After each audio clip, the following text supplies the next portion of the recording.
বাড়িতে কেউ নেই, সব ঠাকুরনগর গেছে। এখন কালকের বাসি রুটি পড়েছিল, ভাবছিলাম দুটো রুটি বানাবো, সকালবেলার নাস্তা হয়ে যাবে। এখন দেখি বাসি রুটি পড়ে আছে, তো দেখলাম চাউমিন মতো কেটে নিই। এখন দেখি ছোট ছোট টুকরো হয়ে গেছে, তো কি করব, পাস্তার মতো বানিয়ে নিলাম। পেঁয়াজ, গাজর, লঙ্কা, টমেটো কেটে নিয়েছি। এখন গ্যাসটা জ্বালিয়ে তেল ঢেলে আগে আমি রুটিটা ভেজে নেবো, কারণ বাসি রুটি তো গন্ধ হতে পারে।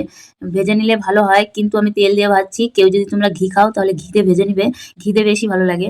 আমি তো ঘি খাই না, এমনিতেই আমরা মোটা সোটা, ঘি খেলে আরো বেশি ফ্যাট হয়ে যাব। ওই জন্য আমি তেল দিয়ে ভেজে নিয়েছি।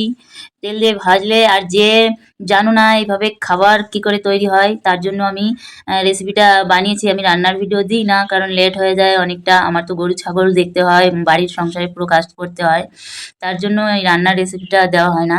তো 3টে ডিমও অ্যাড অ্যাড করে দিয়েছি, কারণ ডিম 3টে অ্যাড করলে আরও বেশি টেস্টি হবে। তো তোমরা যদি কেউ বাসি রুটি থাকে বাড়িতে, কেউ ফেলে দেবে না, সবাই এরকম আমার মতো পাস্তার মতো বানিয়ে খাবে।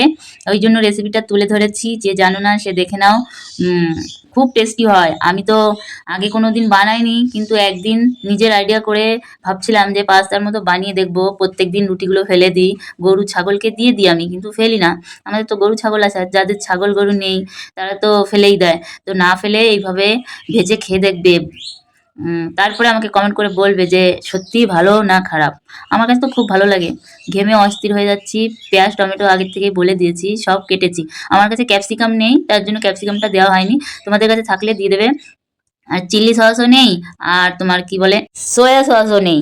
শুধু টমেটো সস আছে, কিষান সস, ওইটাই দিয়ে দেবো। আর আনতে যাবে কে? রুটির পিছনে যদি অনেক টাকা খরচা করি তাহলে চলবে কি করে? ঘরোয়া জিনিস দিয়েই তৈরি করছি, তবুও টেস্ট খারাপ হবে না আমার আশা করি আমি।